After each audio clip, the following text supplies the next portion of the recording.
Usually software engineers को दुनिया भर में सबसे ज़्यादा सैलरीज मिलती है। उनकी जॉब काफ़ी अच्छी होती है और साथ ही साथ करोड़ों भी कमाते हैं उनमें से कुछ लोग। तो अब ऑफ कोर्स वहाँ पे दूसरी तरफ भी कुछ लोग होते हैं जो कि फ्रीलांसिंग करते हैं और बड़ी मुश्किल से गुजारा चलाते हैं। मगर जो लोग स्टिकी सिचुएशन में है वो है जो कि बीच में आते हैं। ये लोग generally extremely well known brand जैसे ईए, एक्टिविजन ब्लिजर्ड, यूबीसॉफ्ट में काम करते हैं, मगर ऑफन अमेजोन के वेयर हाउस वर्कर्स की तरह ट्रीट किया जाता है ना। ये काफ़ी सरप्राइजिंग हो जाता है क्योंकि सॉफ्टवेयर डेवलपर्स तो वाइट कॉलर वर्कर्स होते हैं और एसेंशियल होते हैं इन गेम्स को मार्केट में लाने के लिए। एक और चीज़ ये है कि जितने अमाउंट ऑफ गेम्स है ये कंपनीज रिलीज करती है हर साल वो भी कम हो चुका है। तो आपको ये समझ में आएगा कि सॉफ्टवेयर इंजीनियर्स को है उनको कम काम करना पड़ता होगा, मगर ऐसा भी केस नहीं है। इनफैक्ट जो सॉफ्टवेयर इंजीनियर्स हैं वो 12 घंटे हर दिन काम करते हैं, हफ्ते में 6 दिन काम करते हैं, और जब गेम अपने लॉन्च डे के पास आ रहा होता है तो वो 13 घंटे पर दिन काम करते हैं, साथ ही साथ 7 दिनों हर हफ्ते में।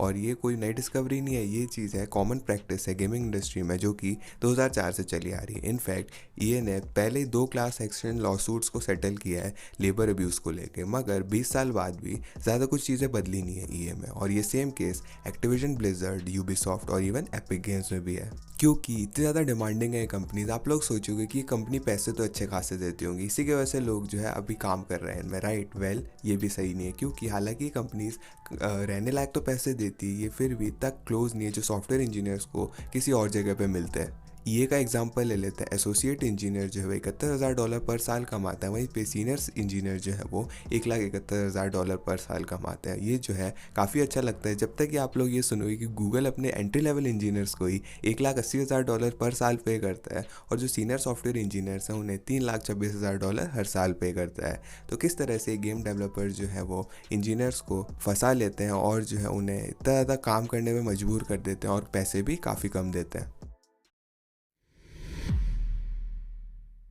आप कॉमनली ये कैरियर एडवाइस तो ज़रूर सुनते हो कि आपको पैशन फॉलो करना चाहिए। अगर आप ऐसा कुछ कर रहे हो जो कि आपको पसंद है तो आप कभी भी ज़िंदगी में काम नहीं करोगे, मगर ये एडवाइस है कम्प्लीटली फॉल अपार्ट हो जाती है जब बात आती है ऐसी कंपनीज़ की जो कि अपने एम्प्लॉयज़ के पैशन का फ़ायदा उठाती है। जो गेमिंग इंडस्ट्री है इसका सिर्फ एक एग्जाम्पल है, मगर ये इशू जो है पूरी जॉब मार्केट में है। जो कंपनीज़ बेस्ट वर्किंग कंडीशन देती है जनरली वो होती है जिनके प्रोडक्ट्स जो हैं वो लोगों को पैशनेट नहीं बनाते देता। आई मीन, मुझे ही नहीं लगता कि किसी को भी पैशनेट होगा कोई भी कि ऐसी एल्गोरिदम्स लिखे जो कि दूसरे लोगों का डेटा लेती हो। तो कंपनी जैसे फेसबुक और गूगल हो गई, उन्हें ज़्यादा सैलरीज देनी पड़ती है और अच्छी चीज़ें देनी पड़ती है ताकि लोग जो है वो मॉरल हॉप्स को पीछे छोड़ के ऐसा काम भी करें जो कि उन्हें पसंद नहीं है। और वहीं पे दूसरी तरफ कंपनी जैसे कि टेस्ला और स्पेसएक्स हो गई, वो कम सैलरीज दे के और ज़्यादा डिमांड ले पाती है क्योंकि लोग जहाँ पे वो काम करते हैं एक्सट्रीमली पैशनेट होते हैं फाइनल प्रोडक्ट में और कंपनी के मिशन में। और गेम कंपनीज भी इसी तरफ आती है और जो सॉफ्टवेयर इंजीनियर्स हैं वो इन कंपनीज में अप्लाई करते हैं, जनरली वो भी गेमर्स होते हैं खुद से ही,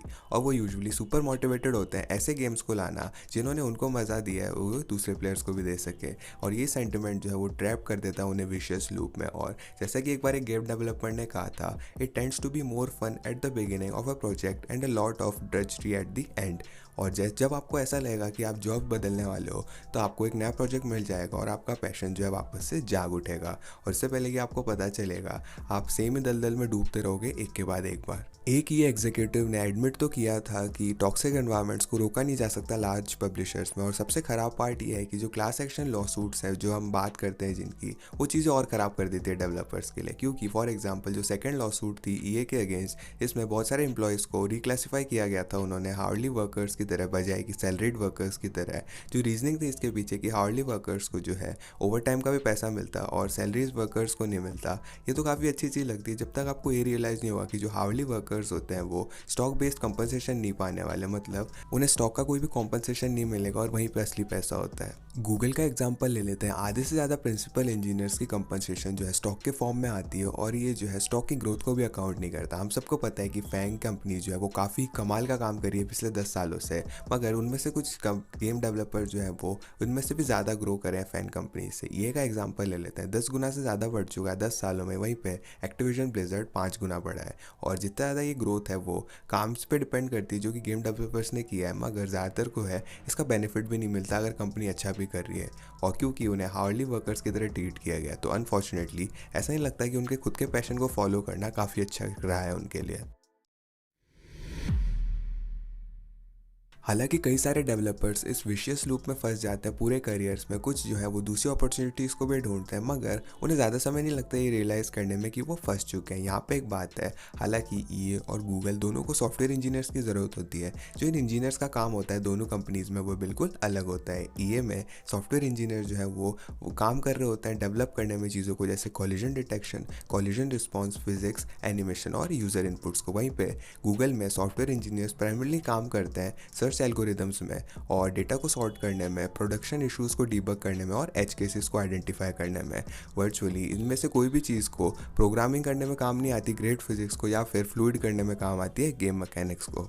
और हालांकि ज़्यादातर प्रोग्रामर्स एग्री करते हैं कि गेम डेवलपमेंट काफ़ी ज़्यादा मुश्किल है। कंपनीज जो है एम्प्लॉयज़ को इस बेसिस पे हायर नहीं करती पिछला काम कितना हार्ड था उनका, कंपनीज इस तरह से हायर करती है कितना रेलेवेंट और एप्लीकेबल है उनका पिछला वाला काम अभी वाले काम से। तो टिपिकली बहुत ज़्यादा मुश्किल हो जाता है इंजीनियर्स को जिन्होंने अपना पूरा करियर जो है गेम डेवलपमेंट में बिताया, जो कि ट्रेडिशनल सॉफ्टवेयर इंजीनियरिंग पर स्विच करेंगे।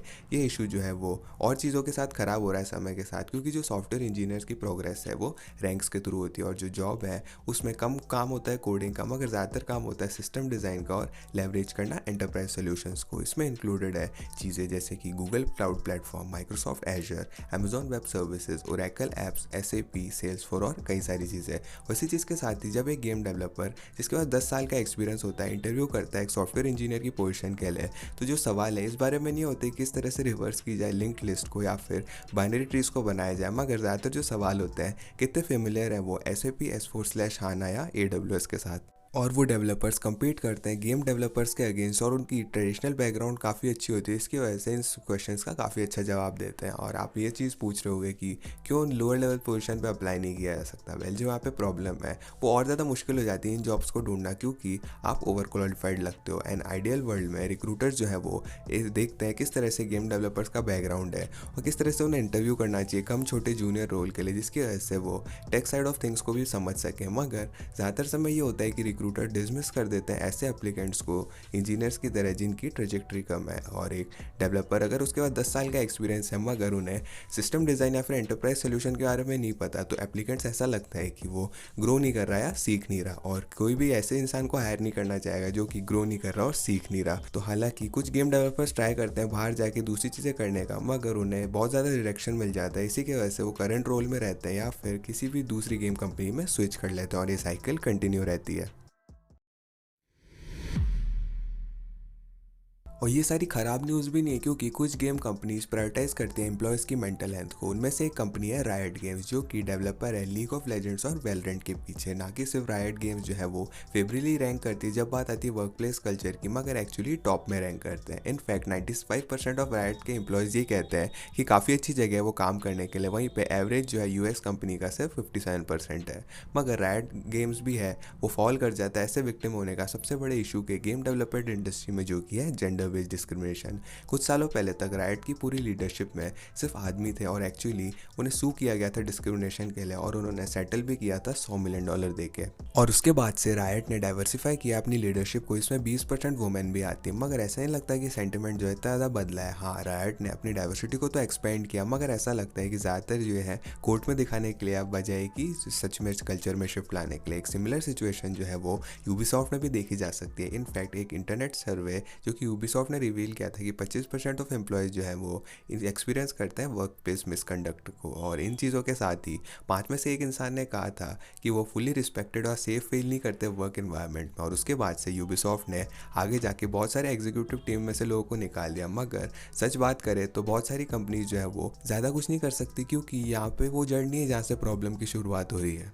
इस इशू की जड़ें गेमिंग कम्युनिटी में जाती, जो कि खुद ही काफ़ी ज़्यादा टॉक्सिक हो जाती है। ये जो है लिमिटेड नहीं है उसमें गेमिंग से, मगर एक ऑनलाइन कम्युनिटी जहाँ पे मास्क कर सकते हो अपने आइडेंटिटी को, वो काफ़ी ज़्यादा टॉक्सिक होती है। और क्योंकि गेमिंग कम्युनिटी जो है सबसे बड़ी कम्युनिटी है जिसमें पॉसिबल हो पाता है, इसमें कोई भी शक नहीं है कि सबसे ज़्यादा टॉक्सिक है ये। ऑफकोर्स इसका मतलब ये नहीं है कि सारे गेमर्स टॉक्सिक होते हैं। जो ज़्यादातर जो गेमर्स हैं वो नॉर्मल लोग होते हैं, मगर कुछ ही बुरे लोगों की ज़रूरत होती है बैड रेपुटेशन पाने के लिए। अगर आपको इसका एग्जाम्पल चाहिए कितनी टॉक्सिक हो सकती है ऑनलाइन कम्युनिटीज़, आप मैं रिकमेंड करूँगा आप यूट्यूब चैनल चेकआउट किए मास्क अरब को। ये यूट्यूबर बेसिकली ओमेगल पे जाता है अरब की तरह ड्रेस करके और हर कोई रेसिस्ट होता है इसके लिए। और ये एक्चुअली बहुत ज़्यादा फनी है क्योंकि ये यूट्यूबर जनरली इन लोगों को बहुत खतरनाक तरीके से रोस्ट करता है। मगर ये चीज़ देख के भी बुरी लगती है कि लोग कितने ज़्यादा टॉक्सिक हो सकते हैं। एनीवेज, जब इस ऑनलाइन टॉक्सिसिटी को आप इस फैक्ट से मिलाते हो कि हार्डकोर गेमिंग कम्युनिटीज़ डोमिनेटेड करते हैं मैन से, तो इतना सरप्राइजिंग नहीं है कि जो वुमेन यहाँ पे काम करती है गेम कंपनीज़ में, उन्हें बहुत सारे डिस्क्रिमिनेशन और टॉक्सिसिटी से डील करना पड़ता है। इन दी एंड ज़्यादातर गेमिंग कंपनीज नॉस्टैल्जिक होती है हमें से ज़्यादातर लोगों के लिए, क्योंकि हमने उनके लोडिंग्स एनिमेशंस को बार बार देखा है। और ज़्यादातर लोग जो है हमने बहुत सारे घंटे लगाए इन गेम्स में, जितना हम एडमिट भी नहीं करते जानबूझ के। इस चीज़ को कंसिडर करते हुए चीज़ इतनी सरप्राइजिंग नहीं है कि ज़्यादातर जो है लोग वो गेम डेवलपमेंट में जाते हैं, और क्योंकि उन्हें लगता है कि नए जनरेशन के लोगों को भी मज़े देंगे। मगर अनफॉर्चुनेटली जो इंडस्ट्री है इतनी ज़्यादा अच्छी नहीं है। सबसे पहले तो क्योंकि आप पैशन से ड्रिवन हो, तो जो मेगा कंपनीज़ को है वह एडवांटेज लेने में आपका समय नहीं लगता, आप में से ज़्यादा काम निकालती है जबकि आपको पैसे भी कम देती है। और अगर आप गेम डेवलपमेंट करियर में ज़्यादा आगे चले जाते हो तो आप ट्रेडिशनल सॉफ्टवेयर इंजीनियरिंग के रोल में ज्वाइन नहीं कर सकते स्विच करके जॉब को, क्योंकि आप में इतनी नॉलेज और एक्सपर्टीज़ नहीं होती जो कि एक्सपेक्ट की जाती है समवन से जो कि आपके लेवल पे ही हो। और अगर आप एक वुमेन हो तो ये इश्यूज जो है वो और भी ज़्यादा बढ़ जाते हैं। तो आखिर इस चीज़ का सोल्यूशन क्या है? वेल, थ्योरेटिकली बात करें तो काफ़ी आसान है। इंस्टेड ऑफ कि आप अपने पैशन को फॉलो करो, कि ये होगा कि आप कॉम्बिनेशन ऑफ पैशन को भी फॉलो करो, अपॉर्चुनिटी को भी देखो। अगर आप एक प्रोग्रामर हो जो कि इंटरेस्टेड है गेम डेवलपमेंट में,